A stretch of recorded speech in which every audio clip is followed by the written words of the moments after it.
Welcome back. For those of you who are just now listening in, those of you who are new, and those who are my normal listeners. Thank you for tuning in to episode 12 of the Butterfly Throne Podcast, hosted by your girl Star. I appreciate it, and I appreciate the support. Um, this is gonna probably be a brief episode because honestly, I was planning on doing it this past weekend, but life happens. And so I might end up doing a episode 13 with collaboration. I'm not sure. Still debating on that one and of who I want to do it. But nevertheless, welcome back. Today's episode is mostly focused around AEW's Redemption as well as the Raw recap. Um, it's for the next 2 weeks. It's definitely going to be a very eventful wrestling week, especially this past weekend with AEW's Collision as well as uh, AEW's Redemption, and then also next week with SummerSlam as well as AEW's Collision. So it's gonna be an eventful week, to be honest. We also got NXT today, so and debating if I want to ever do an NXT episode or recap, but who knows? It is what it is. Um, let's get right into it with the AEW recap. I'm not really going to dive into the details of the matches like that. I'm just going to basically go over the winners and who I had root for at the moment. Do my pre-selection before the event happened. I don't know the order. I'm not remembering. I know it started off with the 6-man ladder match. Um, that was a very good match, honestly. For me, my only two players or wrestlers in that match was Jack Perry and El Colon.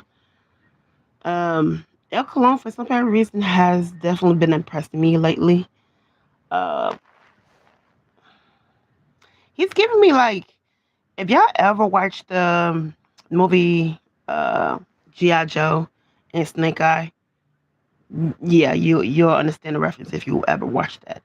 But that's who El Colon is giving me vibes of.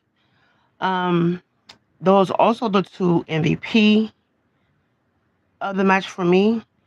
Um, some might say Mr. Mercedes, Mornay, Mortos. But yeah, it was a good match. So um, I don't know what match came in after, but I'm gonna go with Andrade versus Mark Davis. I enjoyed this match. I honestly don't still get why they keep calling Andrade the Mexican Marines, but I digress. I get with the looks and whatnot. I think that's part of redemption is to prove to for Andrade to prove that he doesn't need the Don Callis family to, get over or to become champion at some point. Um, but yeah, the match was really good, especially with the finisher with him not only hitting him with the elbow, but then I forgot his finisher move. I'm sorry. But yeah, so it was for the AEW's national championship. Andrade won and became the new national championship, which I had a feeling he was going to win. He was also my pre pick for this match. For the man six man, I really didn't have a pre selection of that one.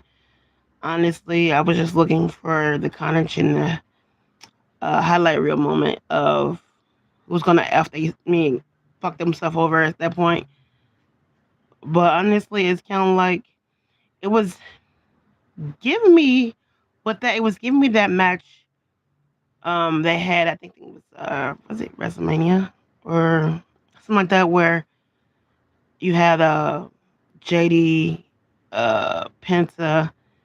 It was for Penta match doing I think the WrestleMania or whatever. But it was giving me that vibe, but better if that makes sense. But yeah, um, nevertheless, yeah, Andrade became new champion. Um, Next match was, if I'm not mistaken, it was Agent Cope versus the Death Riders. I don't know why I keep saying Unalive Riders. TikTok vernacular. I'm sorry. Um, I also enjoyed this match maybe because of the nostalgia of seeing Edge and Christian, Cope and Christian as champions again after so many years. So it's like it's super dope. Um, there was also my pre-selective pick to win. I mean, I was still at the end of the day, I was over money, but I feel like that win was gonna go to Cope and Christian. Which they did. They ended up winning and retaining their AEW Tag Team Champions. So kudos to them for keeping up. Um, I think the next match after that one was for the AEW International Championship with Kyle Fletcher as well as hi BJ as well as Bandino. And so with this one, honestly, Bandino been growing on me lately, and it's weird in a good way. And maybe because I'm just curious of what he looked like under the mask, but that's just me. I digress. But yeah, I kind of figured that they weren't going to take the belt off of Kyle Fletcher yet. Um, I feel like they still building up a story with that one to either have Takeshi, not Takeshi, Okada to win back the championship off of him in some way, shape, or form to the point where they eventually turn on him later. Who knows? I'm still watching to play catch up. But it was good seeing them both tearing each other apart. I know that for a fact. Um, Cal Fletcher ended up winning that match and retaining his championship. And then the match of I can even pronounce the name. I'm sorry, I'm a butcher. Sheeta versus Maya World for the TBS championship. This was also a good match. Before this even selected, I think during a live, I picked her as the underdog to win, in which I'm kind of happy that it actually happened that way. It was also a bonus the fact that it was her birthday that day, and she actually won the TBS champion. If I'm not mistaken, she's the second, no, if not the third black woman to ever hold that championship. Kudos to her. Um, for her being as young as she is and to win championship and blend a black woman as that, kudos to her. Let's hope that she keep the momentum going. Hopefully, eventually, at some point, she faces Athena to either dethrone her from her championship or, if not, to challenge for the TBS champion, if that makes sense. Um, Next, you have, I believe it was the no holds bar between Jericho and Tommaso Ciampa. Ciampa. I don't know how the order is. Just trying to go based off memory. Um, Honestly, that match was crazy. Um, Jericho make it remind me of the Crow for some kind of reason. The It was basically a bloody match, especially when it comes to Tommaso Ciampa. Not only getting ran through mirrors, but him having a knee pad full of thumbtacks ready to jab it in Jericho's face. Thank you. No problem, no problem. This is gonna be a short episode anyways, BJ, but yeah. But yeah, another for the last. But yeah, it was a good match, a bloody one. Honestly, I feel like both of them was gonna take each other out, and they might well just stayed on the floor at that point. But Jericho ended up winning that, which I was kind of surprised because part of me was on Tommaso Ciampa side in a way because he was younger, and I know Jericho was pulling up. Um, he was putting over other talent like the um Ricochet and stuff like that. So yeah. Um, what other match? Let's go with the AEW's Women's Champion with Tekla versus Willow. I feel like that was a good match as well. Willow was a pick that I chosen because I was giving the for some reason I was giving the underdogs. Hi Kim. I was giving the underdogs their flowers for some reason, and maybe because I wanted them to win it just for the sake of winning, even though it's a hopes. It's more of a hopes of them winning, even though part of me feel like they was gonna do the opposite, if that makes sense. Um, but yeah, Willow ended up winning and joining the rest of her group of becoming championships. Very happy for her. If I'm not mistaken, she also is a Grand Slam or Triple Crown type of champion. Also, kudos to her, especially being young and accomplished so much in that company. Um, I don't know if she's the first or this. Yeah, she's the first, if I'm not mistaken. Correct me if I'm wrong. Of black women to ever hold the championship of the AEW's Women's Championship. But nevertheless, congratulations to her. Uh, Next is the John Moxley versus the Young Bucks, as well as Will Ospreay. Um, or should I rephrase that? John Moxley and Will Ospreay versus the Young Bucks. Honestly, that match was crazy to the point where I was concerned of one of them not even like being able to walk out of that motherfucker. I can't tell the twins, I mean the brothers apart, but yeah, one of them was like, and then my thing is, it's kind of like, yeah, Osprey had a conscience and trying to not to do too much damage. Moxley was almost like, fuck that shit, you better put their ass down. That was the vibe he was getting like. And I'm like, it's crazy because I kind of relate in my head to that, and I'm trying not to be so dark in my mind with that. But I can understand if I was a heel, I'm gonna put you down. I'm sorry, but nevertheless, the Young Bucks were surprisingly won this. I did not pick them to win, none whatsoever. I was definitely giving it to Moxley and Will Ospreay. Having the Young Bucks win was surprising to me. Um, yeah, I'm sorry.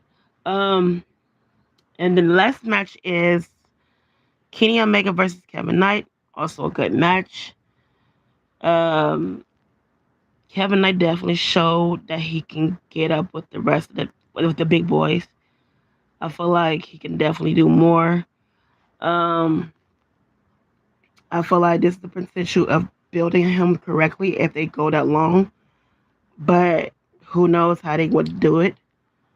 Um, but yeah, I hope that it goes up from there. And then they actually either build him up to become a main event superstar, if not a champion down the line. So in that case, I hope so. Let's hope it happens that way. Um, and then you have the Raw recap. Part of me don't even want to talk about this because we all saw the bullshit from yesterday. We all saw that. I don't think none of us wanted to see that. I don't think none of us wanted to see that at all. Uh, the Raw kicked off with Obafemi and Brock Lesnar. Brock Lesnar was, for some reason, Brock Lesnar came out late. I'm sorry, I'm distracted. Brock Lesnar came out late. Obafemi did his weigh in. Um, what Exclusive said earlier, or yesterday, kind of was hilarious, but also I can understand that with the whole thing that's whole racially motivated in some ways of Obafemi being the cage animal, quote unquote, while Brock just outside mocking him. And I can understand that from the perspective, like, yeah. And it's like, it's crazy because you had Triple H and Adam Pearce inside the ring as well. So I can understand that. Um, However, Oba ended up going against, well, end up destroying the security guards enough. So I see that. Um, then you had, after that, you had the match of, I believe, Javon Evans and Rusev. Let's be honest. As much as I love Javon, I don't think nobody really cared for that match. Um,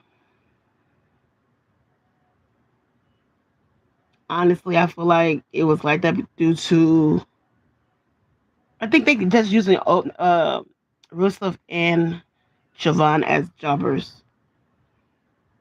If I'm being honest, I feel like it's a slap in the face considering that you brought Javon up from NXT, which I feel like he wasn't ready, but I feel like Triple H wanted him because of the hype that he had going on around him in NXT.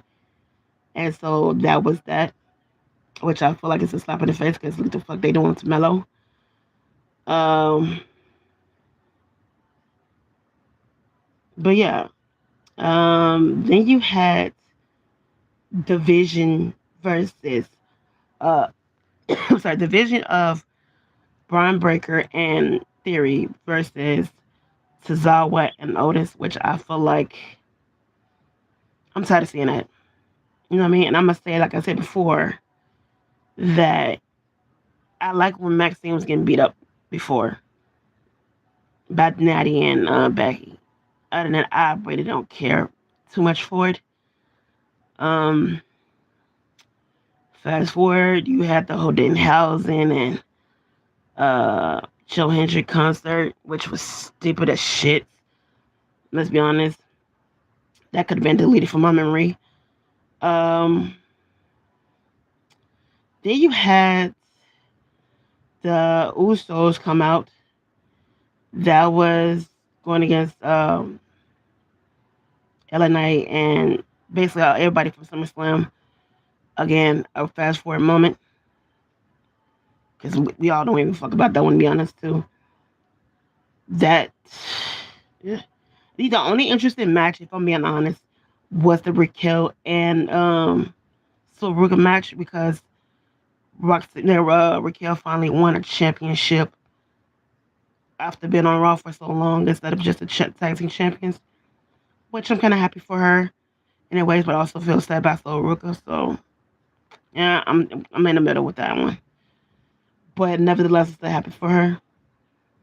And then there was the Roman and stuff at the end of basically them talking shit to each other. This time, Seth had more meaning to aggravate Roman to the point where Roman didn't whip his ass, and then it ended with Seth curse stomping Roman to a steel chair.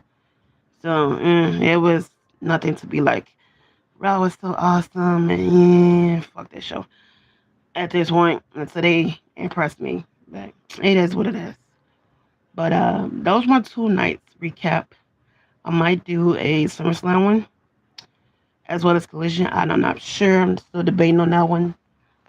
Maybe I'll probably do it with the guys. Who knows? Today my internet started acting right for some reason, but I never I digress nevertheless. But yeah, I think that's it for today's episode. Um, but thank you for listening to episode 12 of the Butterfly Throne Podcast with the girl Star, and I'll see you soon. Deuces.